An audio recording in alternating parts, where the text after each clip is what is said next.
And I'm interviewing Dr. Mason Light at his home at 555 Tamichi Trail in Gunnison.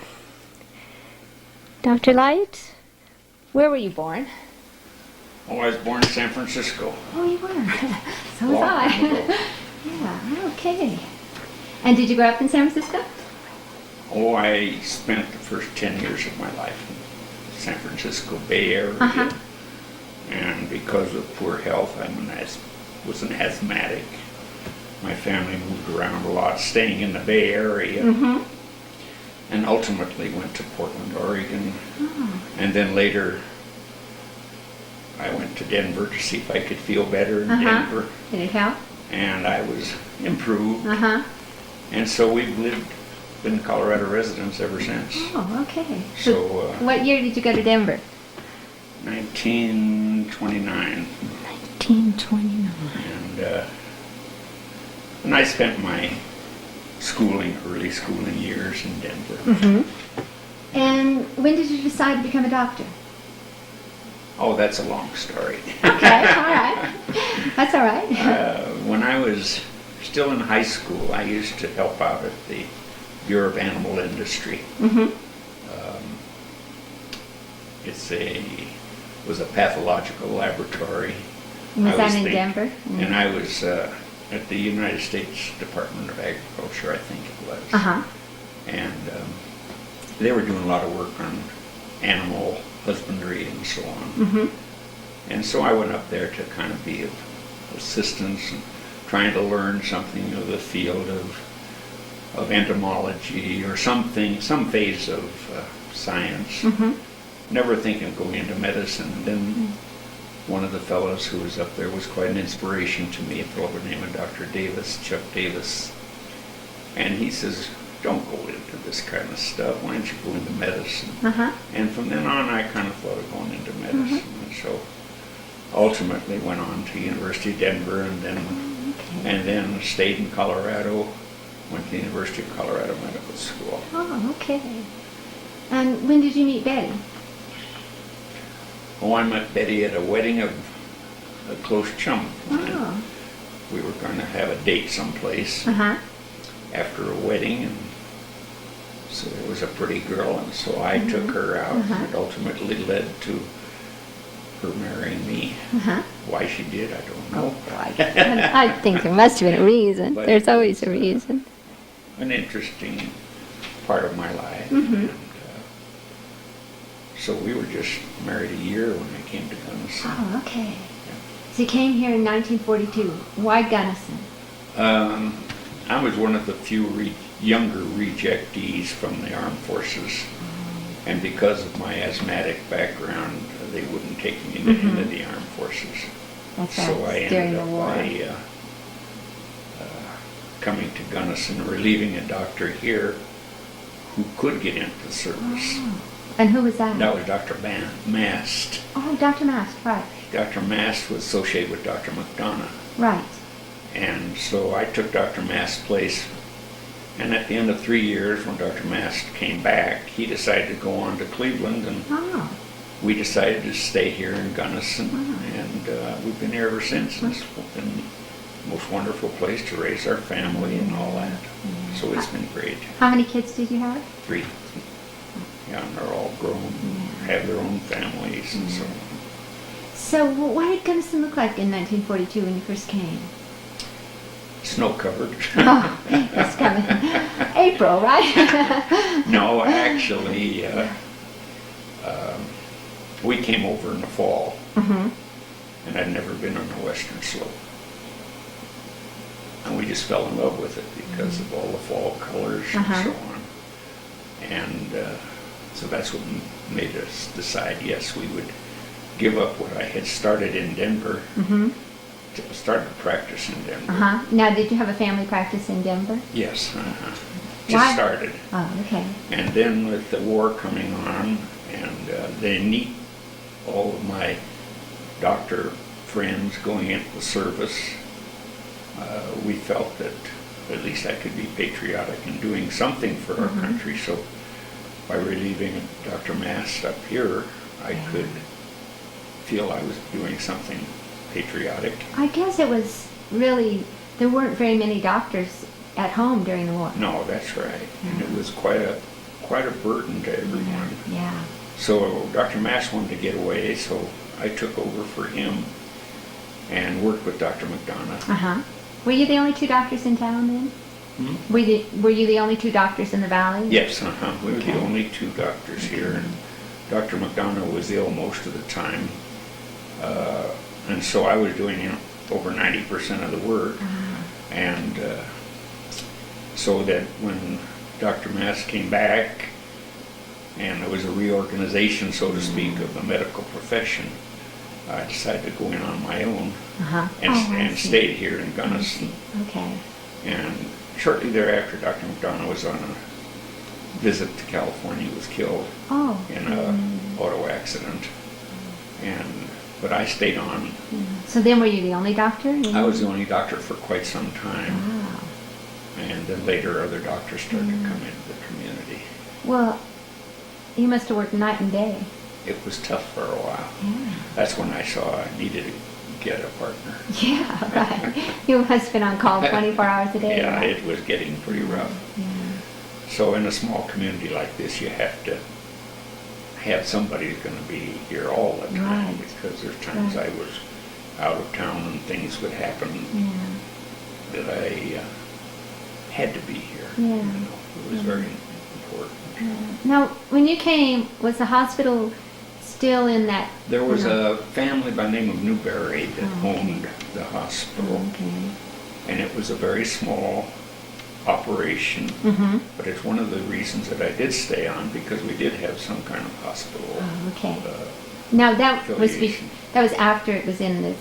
If Adna was telling me, she first came, it was in a house, an old house. That was even before I came Oh, here. okay. So by the time you came, There- they had the hospital. There was a house down on East Virginia, down about the corner of Taylor in Virginia. Oh, okay. The old Rockwell House. Oh, Rockwell, that's right. was yeah, a, yeah, an old hospital. yeah. But when I came, the Newberrys had built this hospital, I believe, about 2 years, perhaps 3 years before I got here.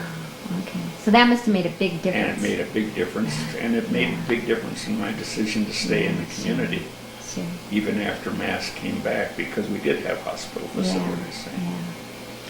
So, Yeah, because I think it was Audrey Miller was telling me she heard some story where, and this must have been before they had the hospital, where they had to put a newborn infant, they had to put it in an oven, get the oven warm, and put have you heard stories like that?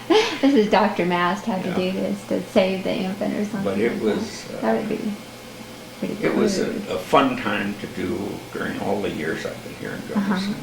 Practicing medicine has been a great pleasure to me, because I don't know, it's I enjoyed everything I was doing. We had a lot of heartaches, of course, but as a whole, it was a wonderful experience practicing medicine here.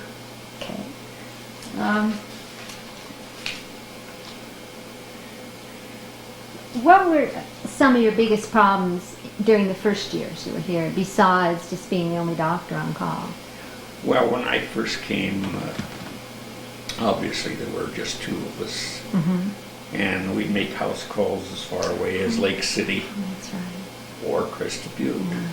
And ultimately I even opened an office in Crested Butte, because the roads were not paved from here to Crested Butte, and they were all washboardy. Yeah. And so people didn't come into town as often as they should have for medical care, as well as for their own shopping. But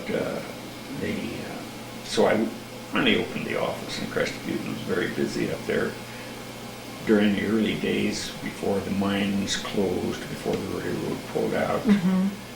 Had an office there, kind of behind in the old city offices. Oh, okay. And So how many days a week would you go up there? I'd go up there 3 days a week, and Wow. spend a couple hours there, Oh, okay. or maybe a half a day there. Yeah. And It must have it was taken quite a you service long to the time. people. Yeah. Yeah. Well, then when they finally paved the road, When was that? When did they pave? in the 50s sometime, Oh, okay. I'd go up to the office, and then I'd come back to town, and the same people I'd seen up at the office were now in town shopping. Uh-huh. And so it showed me that now transportation was easier Yeah. to get to town, Yeah. and really wasn't necessary. So I just, when the mines closed and the It was in the 50s. Right. railroad pulled out Yeah. and so on, then I thought, well, I might as well go back to Gunnison, because I was very busy in those Yeah. days too. Well, when did you stop making house calls? Never did. Oh, Oh no, we made house calls all the time. okay. Well, Dr. Morgan in the funny paper still makes house calls. So. No, we always made house calls. Oh, okay. And, there were times after a while that we didn't make any more home deliveries Uh-huh. because we had a hospital, Mm-hmm. and the patients could get much better care by being in the hospital and trying to do it at home. And our time was more valuable because you couldn't just, well, sit around the patient's home for hours on end waiting for the delivery. Right. And so we finally even quit making home deliveries. But you did make home deliveries when Oh you, yeah, we did home deliveries. for a long time, it sounds like. There's times where after we had designated the fact that we weren't going to have them anymore, people would, I remember one case where this lady said, "Please come quick, baby's coming right now." We get down there, and I had emphasized to her the necessity of going to the hospital, and we weren't going to come home and make the deliveries. Yeah. Well, when she says, "Well, baby's coming, let's come on down," so I went down, and it was about 12 hours later before she delivered. But I couldn't leave her, see? And so it took up a whole day that way. And so it People were more comfortable, I guess, not going to hospitals for a long time. I remember we used to charge $35 for a delivery, and I talked to Dr. McDonough. I said, "Look, our time is worth a little bit more than that." So we went up to $50. Oh, okay. And that included prenatal care as well as delivery and postnatal care until we were sure the baby was doing fine. Even though that was post-depression, it still was pretty. That's right. It was in those early days. Yeah. Well, when you look back on what you on what kind of medical treatment you gave during your first years here, did that change over the years? Oh, dramatically. Okay, how I specifically? remember when I first got out of school, we didn't have antibiotics. Oh, that's right. And it's over those few years following my start of practice that we, as a matter of fact, even during my early internship days is when the first sulfa drugs came out. Oh, okay.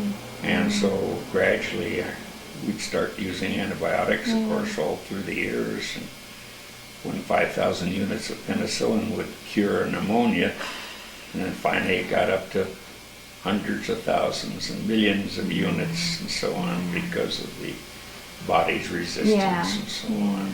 But Well, even during the war, I have an aunt who died of pneumonia during the war in 1944 because they couldn't get a doctor to come. It was in the Bay Area too, but it was really hard to get a doctor, and she wasn't very,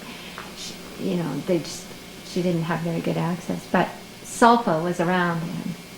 that's right. Yeah. And that's when we first learned complications of drugs and all that.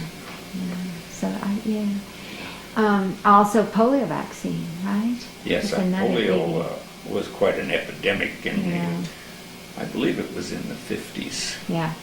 I remember we had the nationwide polio epidemic, and Gunnison was not excluded, even though we were a small community here.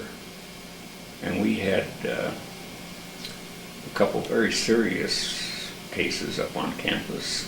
One was a college professor who had what we call bulbar polio, where he was paralyzed from the neck down. And he later moved to Hawaii and later died after that. But was it possible to be in an iron lung here, or? yeah, we had to send. Matter of fact, we sent him after we established his diagnosis. We sent him over to Denver. He was in an iron lung at the medical school over there. Yeah. And then Charlie Hill was a paraplegic from the waist down from his polio. And then the polio epidemic hit during the summer of that year when we had music camp up at the college. And it was a tough decision, and I conferred with Dr. Mickelson, president of the college at the time, about, I think that we better close music camp. Now, we had educators from all over the country here, and students from all over. And it was a tough decision to make, so we closed the music camp right in the middle of camp because we couldn't take a chance on these kids coming down with polio. And especially since we'd had some cases. And so it was a very difficult decision, but we did make that and send everybody home. And I happened to be the city and county health officer at the time, so it was on my shoulders to make a decision. Oh, I know what I was going to ask you. The altitude didn't help prevent polio because it was cool. It didn't really have to do with the heat or anything like that. No, obviously, because we had not only those 2 paralytic cases, but we had milder cases as well. So per capita, we were, Gunnison was just about average. I think we were just probably our average because of the size. So you would treat what you could in town, and what you couldn't treat in town, you'd have to send to Denver. On all illnesses, what we couldn't treat in town. And that's always been true. It's always been true. Well, what about, when did Flight for Life come in? Well, we used to use, it wasn't called Flight for Life.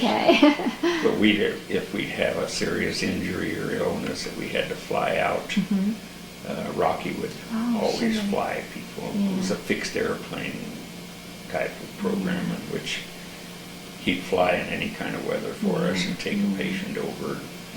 And either myself or one of the other nurses or somebody would fly with them. And many a time we would have to fly a patient into Denver. So Rocky came about 1948, didn't he? Or didn't I don't remember. Yeah, I think he bought it. But even before he came, was there someone here to fly out in case of emergencies or not? I don't really remember that. But I remember him in his early days that he used to fly them. And later on even Terry, but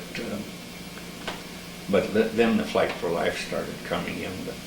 Those earlier helicopters couldn't come into the high altitude. They didn't have power enough for the altitude. I didn't know that. And therefore we didn't have the helicopter. When they finally developed the type of plane that could come in here, that is a helicopter type. That's probably about the time the Flight for Life would start. And that was probably in the 70s, late 60s? I couldn't say when. I can't remember. I don't know that. But we used to fly them out. And the airport was here when you came? Not the present. No, I know, but there was an airport, right? Yeah, there was a little base, small airport, and it was developed more after I was here several years. Ben Jorgensen had a lot to do with that and so on. That's right. And they did develop a nice airport. It was always too small, kept getting bigger and bigger. And then we had the north-south strip out there that we used to use all the time.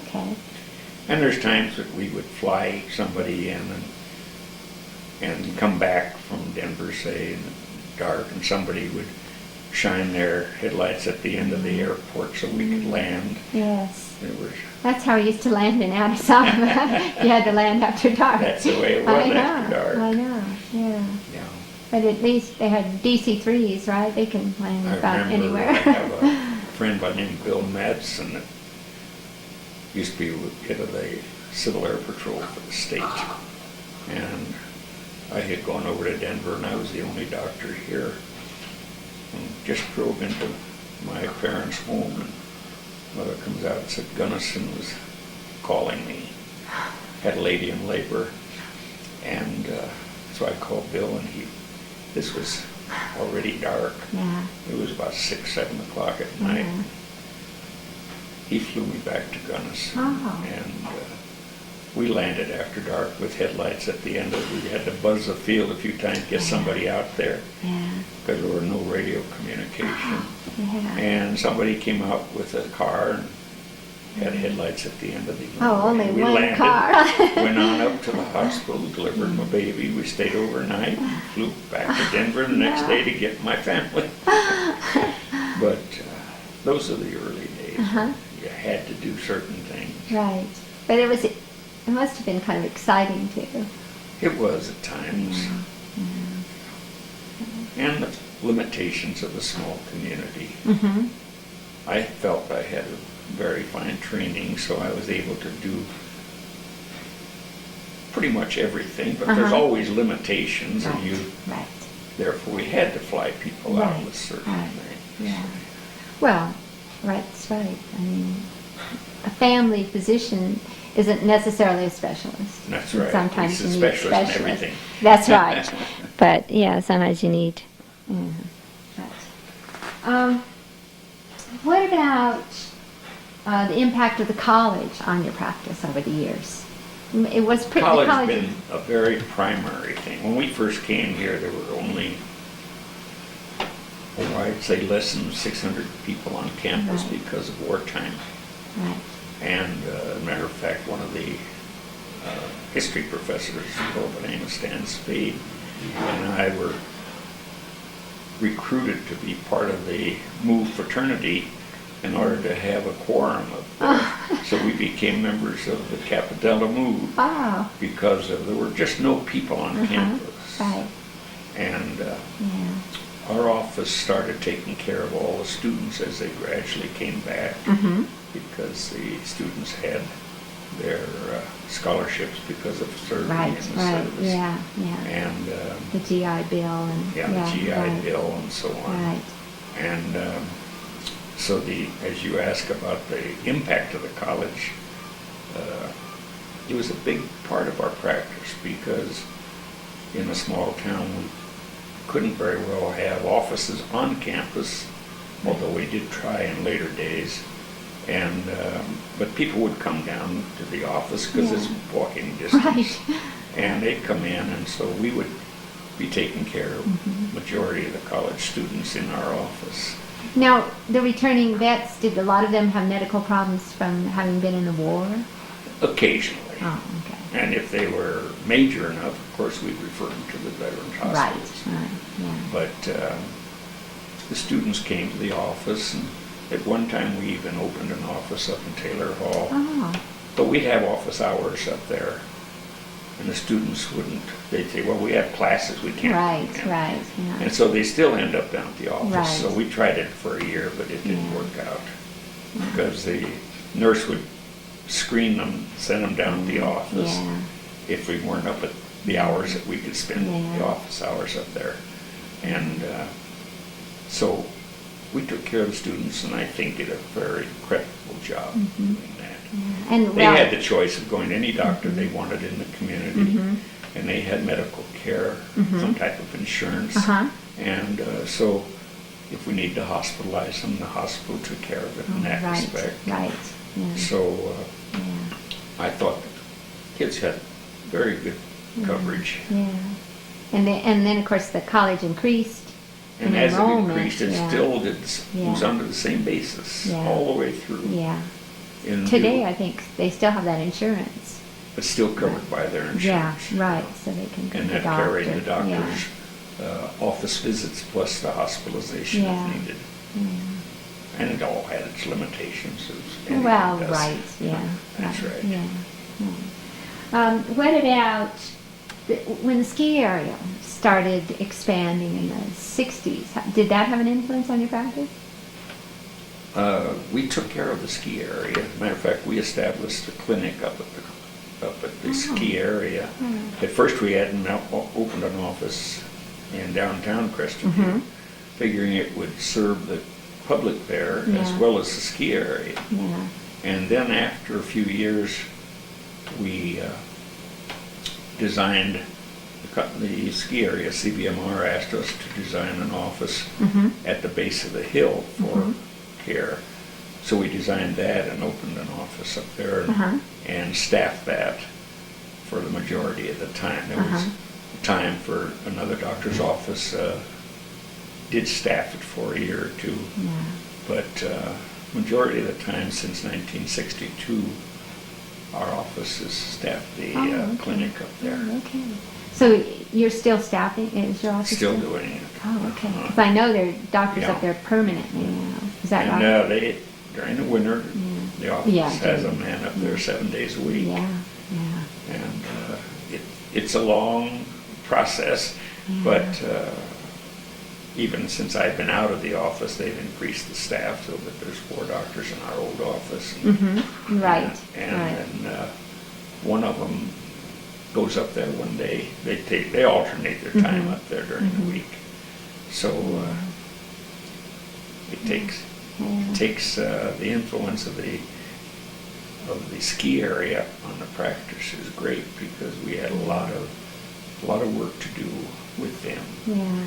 And Okay, we got to be pretty good orthopedic physicians. I was going to say, I bet you honed your skills. And we did do a good job, I feel, because most of the orthopedists in Denver, to whom we had to refer them back, were very pleased with the results that we had.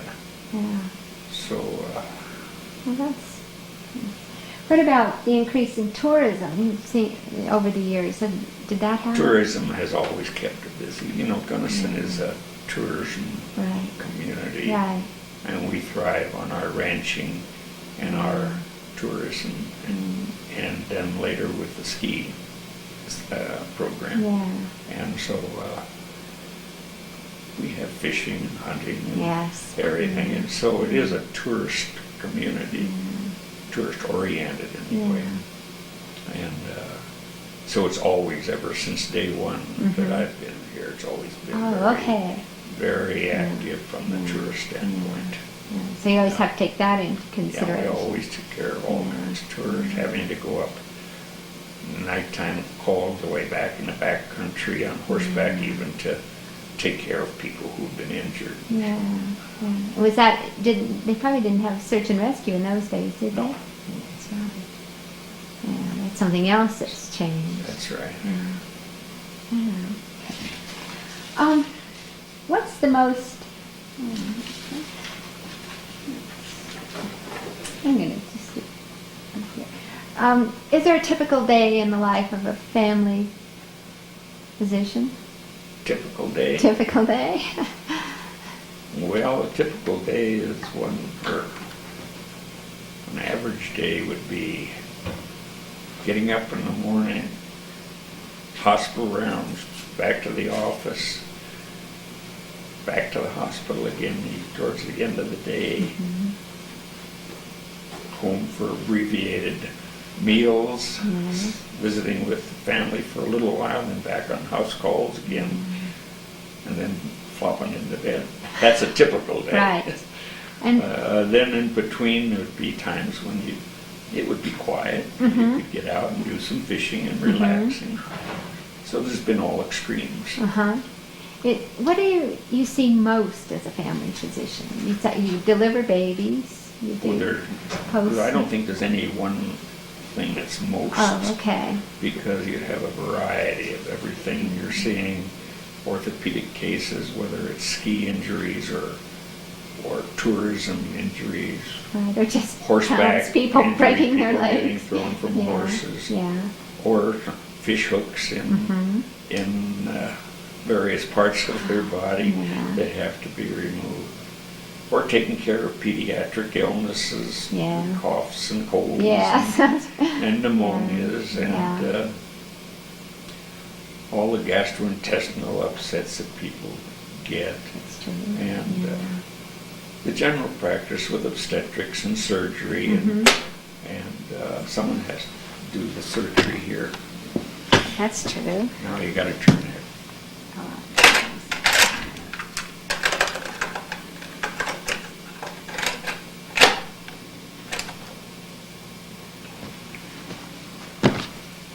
But we're doing surgery, and somebody has to do all that stuff. Mm-hmm. And so this is a typical work time. And did it change over the years? Not greatly. Not greatly. I mean, as the influx of the ski area, you'd get more ski injuries. Mm-hmm. And the variety of injuries would change because of equipment changes. Yeah, I was going to ask you. Say, Yeah. and Like and ranching, when you first came, the accidents were probably different than toward the they're a end. different type Yeah. because of equipment. Well, when we had lower boots for the downhill skiing, Oh. then as they got to be, you have a certain type of fracture, say of the lower extremity, Mhm. when the low boots, and you start to get the high boots, then you've got more knee and shoulder and thumb injuries and things of that okay. nature. Okay. So it was a different type of attitude toward the skiers on the hill. Uh-huh. And And was that true in ranching too? When you first came, was it equipment always fairly sophisticated? So you saw this. well, equipment was always part of it, but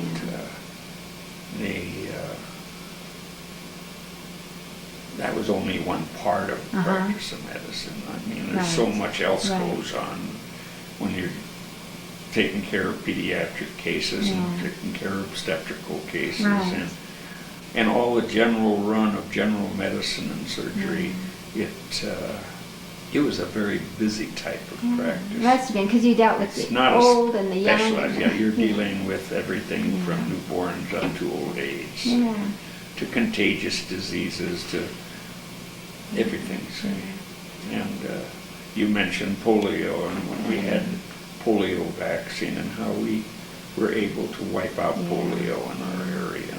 There's so many changes through the world in that respect. I remember that. Yeah. Because I can remember going to the zoo in San Francisco and we couldn't go in the wading pool because we might get polio, and you couldn't do this because you might get polio, I and know it. then suddenly you didn't worry about polio. I know it. And then I had my own personal ups and downs on illnesses, so eventually I decided to, I felt after 40 years of practice that it was about time to let somebody else take over. So did you retire in 82? I retired in 79. 79, I would have said, late 80s. I was trying to remember when you I was in the retired. hospital with a penetrating ulcer and complicated with my asthma. Yeah. And I decided, this is long enough. Yeah. So I wrote a little note out. I'm supposed to give my partners 3 months notice. We had an agreement amongst us that if anyone's going to leave the practice, they'd give 3 months advance notice. So I wrote this out. After we left Denver and I came back from the hospital, I handed the note to Betty, and that was the first time that she'd even had any inkling I was thinking about it. What'd she say? Good. And 3 months later, I retired. Yeah. And but it's been a wonderful retirement. Well, you might as well enjoy Yeah. what you have here, because it's true you can run out and go fishing once in a while, but I That's mean, right. it's not the same thing as being able Oh, to yeah, really it's do been it. a wonderful retirement. But I haven't actually 100% retired. I've always done a lot Right, of work. that's true. When you were in family practice, was there an element of family practice that you enjoyed the most, more than others? Not really. I enjoyed all of it, but especially the kids. I think that was one of the better parts of it. I enjoyed. I guess that's always true. Yeah. What was the most difficult medical problem that you faced in your years in the Valley? Or problems? Oh, difficult to say which is the most difficult. Well, what were some of I the mean, difficult it's problems? like we mentioned the polio problem and having to deal with not only the logistics of it, I mean the quantity of taking care of the people, but the responsibilities of trying, like I said, getting the people out of the community when they had music camp. Yeah. Or you'd get a more serious case in the complications of surgery in which everything had gone correct as far as the technique of everything, and still a patient would become more seriously ill and finally pass away Yeah. for reasons not due to your own negligence. Right. It wasn't that. It was like they developed some of these complications like this toxic shock syndrome and things like that we had no control over.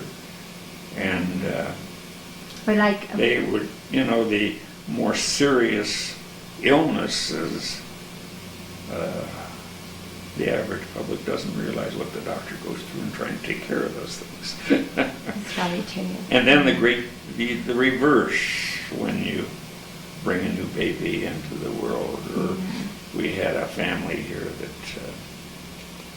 this lady would not only, in those days, not only were our patients strictly patients, but they were all friends. And this lady was going to have twins, as evident on her x-ray. And I delivered 2 of them very uneventfully, and I said, and examining her then, I said, I think there's another one there. And you could have heard her from here to downtown say, Ray, Nace, no! Two's enough. And so she had triplets, which was the only, and it was a very gratifying thing to have delivered triplets in this community. It's the only set of triplets I've ever delivered, and in my knowledge, in Gunnison itself. So, it's probably. but those are the fun parts. Triplets. Together with the responsibilities again afterwards of trying to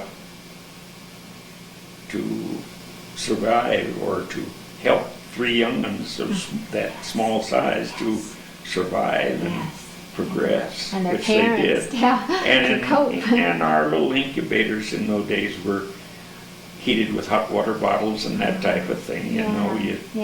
The thermostats were not very well done. Right. And your paramedical help was not the best. Right. You had good nurses, we had fine nurses, but everybody had limitations. Right. And I read this book about this woman who had quintuplets, I think, in 1900. Yeah. And there was no way that they could survive. That's right. Yeah. I mean, even though she had a wet nurse, there still was no way because of, and plus they were such a phenomenon that people streamed through her house hundreds a day. I mean, it just made you go, but so. But some of these things that I've seen progress have been over 50 years. Right. So I can look back a ways. Well, even the hospital progressed a lot while you were Right. here. The hospital progressed to the point that the county took it over, and we had good medical personnel there, and as we needed new equipment, we would get new equipment. And I think our hospital today is one of the better institutions on the whole western slope. Oh, I do too. And whenever you read about rural hospitals, we don't have any of those problems. We don't have the problems. And our hospital's been in the black. Which is different than every place else. I know. That's right. It's been well done. I think it makes a difference. People look at the hospital and they come here. It's a decisive factor because you don't want to go to a place where they don't have a good hospital. I'm sure that's a big factor when people move here. Yeah, it is. They look at the medical care. Yes. Now, since retiring, you went to Sudan and Hong Kong and the Philippines and to only one other place, and I can't remember the other place. Thailand. Thailand. Why did you go there? Well, I've been a member of Rotary International for 50 years. Mm-hmm. And at one time they asked, just about the time of my retirement, they wrote a letter to our district governor, and with the letter was to be forwarded to any of the medical personnel around it. If the doctors would like to volunteer for help to Rotary, to help the refugees overseas, for us to contact Rotary International. Uh-huh. Well, I had just retired, and I said, well, this would be a good thing to do. Uh-huh. So after contacting them, they said, well, yes, we'd be happy to have you. It's a one-time assignment Mm-hmm. in which you will be asked to go to a foreign country, help take care of refugees, and spend 2 months there. 2 months. Okay. And you're the only doctor in the world going at that time. Mm. You'd go with a dentist to the area. Uh-huh. So I went, I was first asked to go to Hong Kong. Oh, okay. And I took Betty with me. What refugee camp do they have in Hong Kong? Well, in Hong Chinese? Kong, this was a refugee right near the Hong Kong airport. Kai Tak is called K-A-I-T-A-K. Uh-huh. Kai Tak Airport. And though this was Kai Tak refugee camp. Uh-huh. And they had a Tai Tak East and a Tai Tak West. Oh. Excuse me, Tai Tak North. Oh, okay. And the dentist was assigned to North, and I was assigned to East, Kai Tak East. And this was about, a 30-minute run outside of this downtown Hong Kong area, in the Kowloon area. Uh-huh. And so we were taking care of the Vietnamese Oh, refugees, the Vietnamese. boat people. Okay. Okay. And it was a practice just like general practice. Uh-huh. Although we had more things there. We had a lot of parasites, and we had a lot of illnesses that you'd never see in the United States, like Well, you have leprosy malaria and, too, right? and a lot of tuberculosis Yeah, right. and so on. Yeah. So anyway, we spent 2 months there, and it was a great experience. And especially it was an area in which we had good housing facilities, Uh-huh. and then would be picked up by a bus every day Uh-huh. or a van and taken out to the camp Yeah. and spend the whole day there. We were there from about 8 until 5, Uh-huh. and then returned. And the evenings were our home to go that's chase around and see Yeah, the area. yeah. So it was a nice vacation for Betty. Yeah, right. Incidentally, she did come out and help us at the Uh-huh. camp, and she would help with the new babies. Uh-huh. And she was working with a Vietnamese doctor Mm-hmm. who could speak no English. And of course, Betty could speak no Vietnamese. So, but they got along. Yeah. Yeah. But this was in 1980, the first year after I retired. And a surprise to me, each year for the next 45 years, Rotary would call again, would you go so-and-so? Yeah. And so originally it was to be just a one-time Right. assignment. Right. So then the second time they sent me to the Philippines, down to Palawan, Okay. which is down one of the southernmost islands of the Philippines, okay. down almost to Borneo. And Was there guerrilla activity in the Philippines when you were there, or? it was all under martial law Okay. at that time. Yeah. But the experiences down there were very interesting, Mm-hmm. but very rustic. Uh-huh. And then after the Philippines, I was sent to Sudan, northeast Sudan. That's when you went to the Eritrean, And right? I was taking care of Eritrean Yeah, refugees yeah. there. And the Eritrean refugees were there because of civil war. Right. Right. But it was a tragic thing I was sent over there to evaluate whether Rotary should continue to send doctors to an area in Port Sudan area. He said there'll be about 65,000. And I got there were over 1 million. And fortunately, they had paramedics from the Ethiopian Armed Forces who were helping. And Rotary or any other organization couldn't keep up with sending doctors there because these armed forces paramedics would lose their little job, what little pay they got. Right. They'd walk off, and then the multitude of refugees would get no care. Yeah. So when as I said, the living conditions were very poor for even for us personnel. And Well, there must have been a lot of starvation because they starvation, had drought. famine, Parasites. infancy, Yeah. deaths. It Yeah.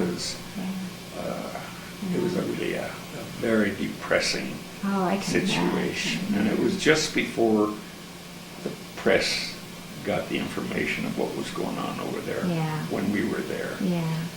And It was really horrible what happened in but Ethiopia. so I spent 2 months there and giving advice to the paramedics and trying to help them in the care of the people. And they had such meager supplies of medications. But the paramedics, in all their good faith to help the people, if you'd give them a bushel full of antibiotics and medications for their patients, they would be giving medications that were not for the illness they were treating. And so that bushel full would obviously be gone within a very short period of time. And the rest of the day, the rest of the people got nothing. Yeah. And with the limited personnel, medical personnel, we could only touch just a small proportion of those people. Yeah. And giving even the paramedics some help because what was originally supposed to be 65,000 and turning out to be this 1 million people, we couldn't take care of it. And I advised Rotary not to send doctors over there, but just to give as much support as we could to them, but not personnel. Right. Yeah. I don't know what to do in a problem like that. It was tough. Yeah. After that, I got a little better assignment. I was asked to go to Thailand. Oh, okay. And Thailand was an entirely different situation. I was the senior physician for 3 senior medical students from Georgetown University. And I told them not to expect the ivory halls of Georgetown when they get out into the bush taking care of these refugees. And these were back to the Vietnamese and the Cambodians. And then we'd have a small group of the Burmese. And so we had an area that was called, I forget the name of the little old camp, but it was about 100 kilometers from Bangkok. Oh, okay. So was it inland or out on the coast? No, it was inland. Yeah. So it must have been really hot, wasn't it? It was very hot. And I don't know why, but I seem to draw, all of my assignments were drawn in the middle of the hottest parts of the summer. But it was a delightful area. And the work, again, was similar as every refugee camp has been. A few reservations on some of their practices and so on, but their illnesses more or less were pretty well parallel. Yeah, the parasites and the leprosy and one of those. But forget. so I did that from 1980 to 85, and then. Well, let me just ask you a couple questions about that. Did you ever feel you were in danger when you did it? I became ill, picked up Giardia over there, and also amoeba in Sudan. Yeah. And other than that, I didn't feel anything. Yeah. But I became ill in that respect. Yeah. It's almost impossible not to get Giardia or amoeba. But as far as danger, no. Yeah, you never felt anything. Okay. Going to a developing country or a third world country or a refugee camp, did it change the way you looked at the world, either medically or just in general? I don't think so. Okay. It was an attempt by people like Rotary to help refugees, and it's still going on. I mean, we're still not only Rotary, but Save the Children and all of the various agencies. Red There's Cross, a multitude of agencies that are giving aid overseas to refugees in all the countries, and especially over in Africa right now too. Do you have some coffee? Do you like cream or sugar? No. Thank you. But it was these various countries have been. I even got a call not long ago to go over to Africa again in a different area, doing the same thing I would have been doing in all these Rotary. Was it in East Africa or West Africa? Yeah, it was in, I can't think of the name of the country, but it was right near Rwanda. Oh, okay. Burundi or one of those. And it was one of those countries, and there's so much unrest. Oh, yeah, I know. Our daughter just got back from 2 years in West Africa, but East Africa is just, that would be really... Well, the Sudan experience was Northeast Africa. Yeah, Northeast Sudan, yeah, right on the Red Sea. Right. Yeah. Right next to Ethiopia. And actually Sudan and Somalia and Ethiopia and Chad, those right up there are the poorest countries probably, maybe in the world. And they are just, it was, as I say, of all of my assignments, the Sudan was the most depressing because of... Oh, I can see that. Yeah. Yes. I mean, when we were in Ethiopia, hadn't been a drought. It was like 1964 to 66. There hadn't been a war. And it still was so poor, and everybody they figured an average of 3 parasites. And you saw leprosy and, malaria. A lot of people died of malaria. We had a lot of malaria when I was down in the Philippines. Oh, yeah. More there than we did in the other countries. Yeah. But those people, again, were the Vietnamese refugees. Yeah. That's really tough. I was even malaria. fortunate when I was in the Philippines to be there when one of these ships who picked up some refugees out at sea would pick up refugees, and they came into port. And I went down into the ship and so on, where they had been able to give these people clean clothes and food and water and things that they hadn't had. And it was gratifying to see what they were doing. But the countries had to be responsible for those refugees. And it was a big political thing, because if you'd get a French vessel that would come along and they might give some food or water to this overloaded little boat that was carrying refugees, they wouldn't give them any care. They wouldn't take them aboard, and they'd sail away and leave them in the open sea, because they didn't want the responsibility of taking care of that group. The next ship come along, if they pick them up, then they assume responsibility for those people.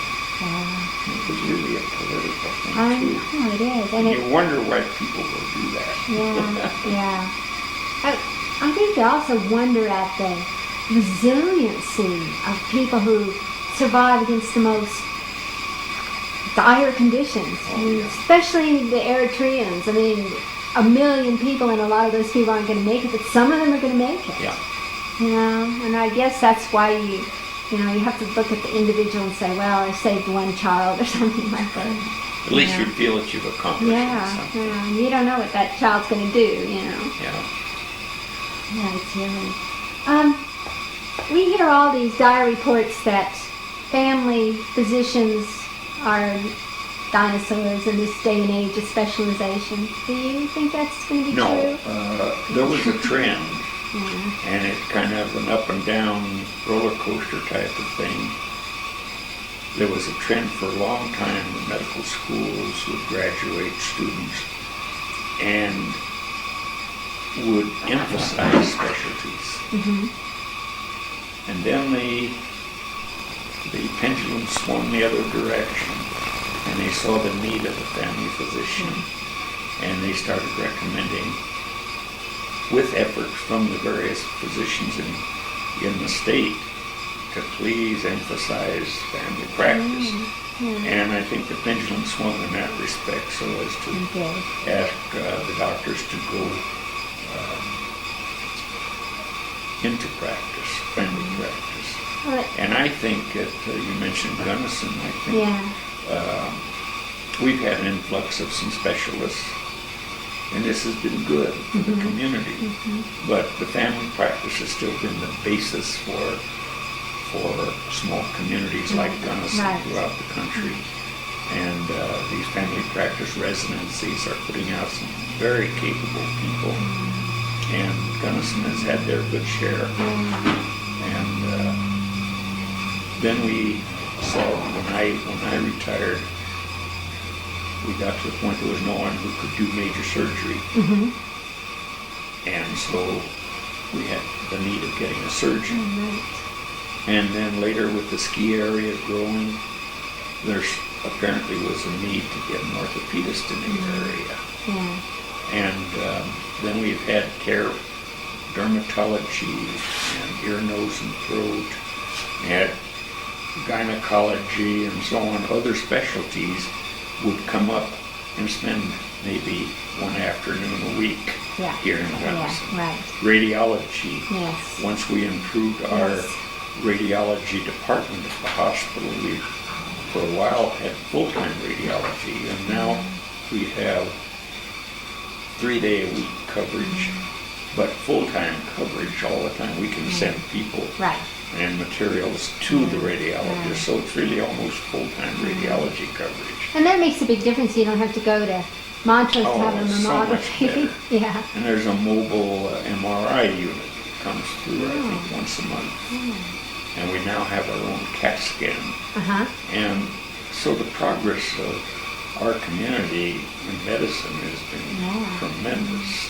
And it seems like we have a lot of family physicians. I mean, when I came, there were, I don't remember, I came in 72, I think there were 4 family practice doctors then, and now there are certainly more than that. Well, we've got 4, 5 family practice. We have 1 internist and 2 orthopedics, although one of them is leaving, I understand. And a surgeon. And so... and Crested Butte, does Crested Butte have a... Crested Butte has a doctor who stays up there. Because matter of fact, he started down in Gunnison, didn't like to stay in Gunnison. I think he liked to ski a lot. And so he moved up to Crested Butte. He stays up there. Because then I was looking in the phone book and said, oh, he's still here. So he must be, So we have a good coverage in our community. And you anticipate that it's not going to change?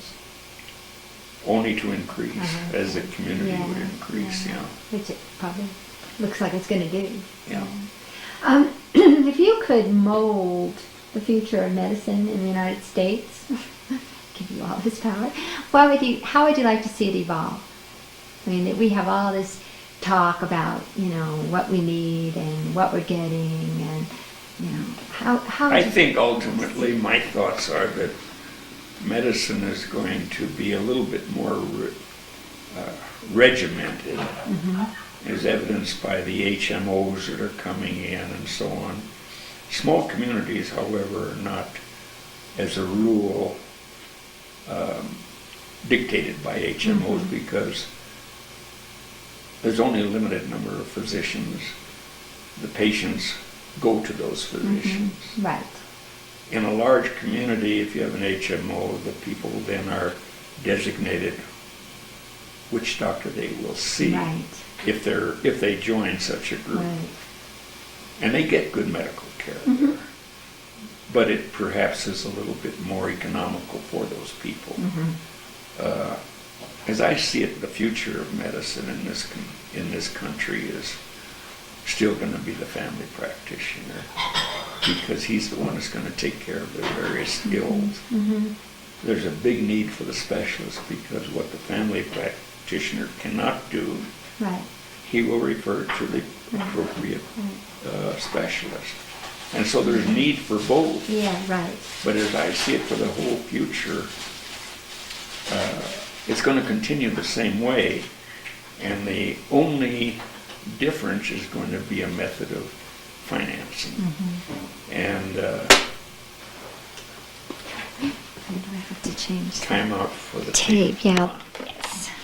So you see the future as I think that the future is going to still be, a little repetition here, is going to be continue the same way with a much more dominant effect of family physician with referrals.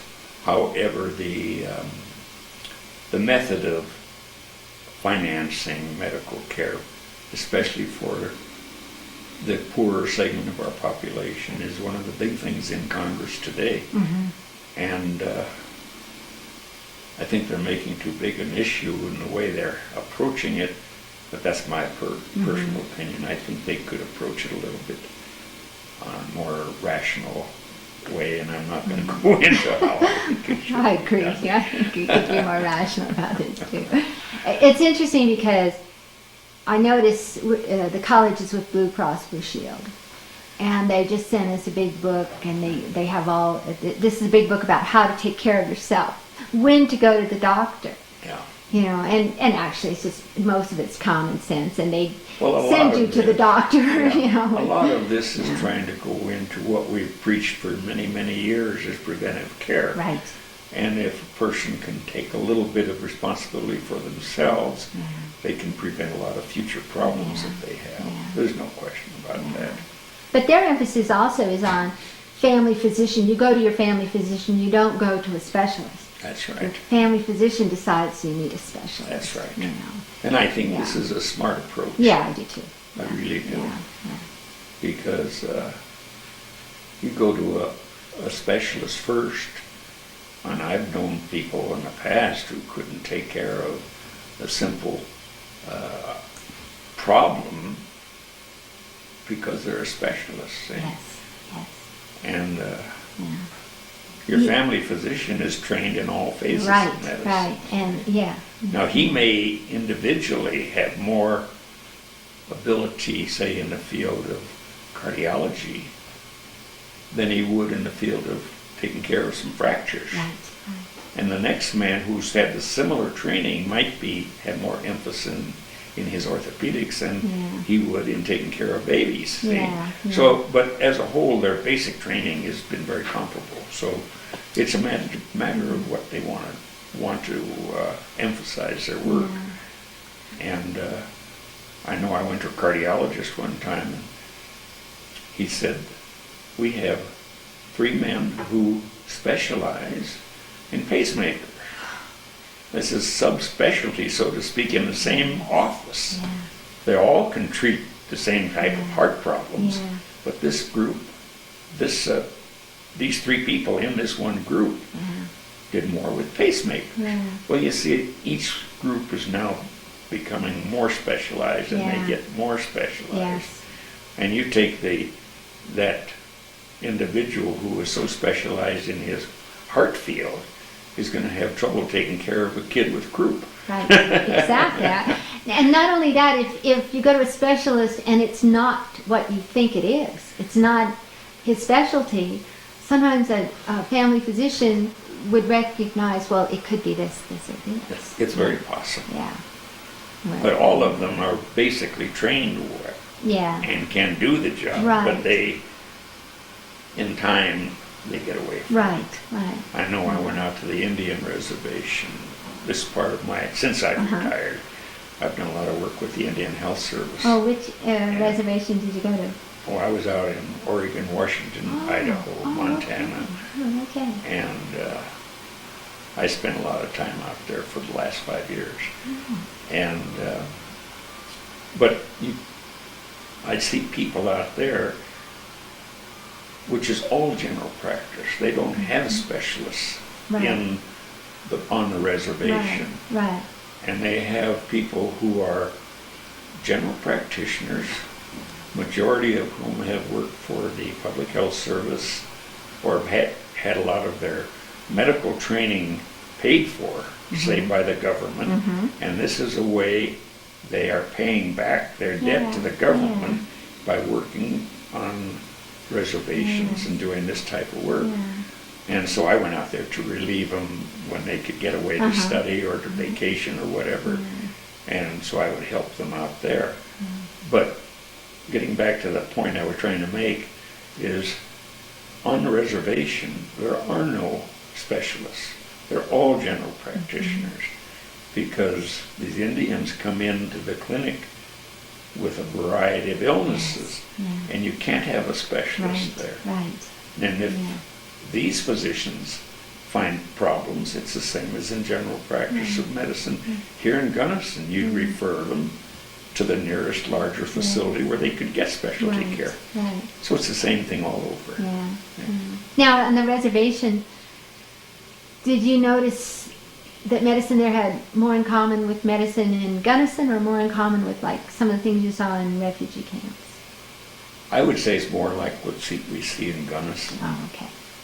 Yeah, because it's the common illness, except you do have more parasites and more tuberculosis and a lot of alcoholism. Oh, that's true. But you get that here too. Yeah, I know. It's a problem. But I think that's a worldwide problem. But their alcohol problem of the Indians is a very big one. Yeah. They are making some progress, and they're working hard at it. But it's a hard thing because our government has caused a lot of it. Yeah.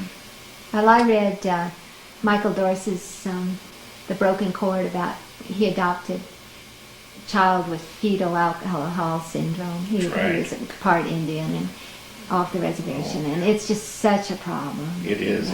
They are making progress in education amongst the Indians, but when the government says no alcohol on the reservation, and somebody sets a bar up across the street of the reservation, the Indians are going to get their alcohol, whether it's cheap wine and so on, and they get it. And unfortunately, there isn't enough employment amongst the Indians, so they do nothing else except sit and drink. And it's a tragic situation in our own society here. Well, if you were going to offer some advice to people, health-wise, medical-wise, just some parting words of wisdom, what would you offer? Best policy to follow to... He's right as far as medicine is concerned. Well, yeah, from a doctor's perspective. A lot of preventive medicine. And stick with a family practitioner. Okay. And have a good time practicing medicine. Okay. And is there something I should have asked you that I forgot to ask you? I don't believe so. Oh, okay. I think you've covered the gamut pretty well. Okay, well, thanks a lot.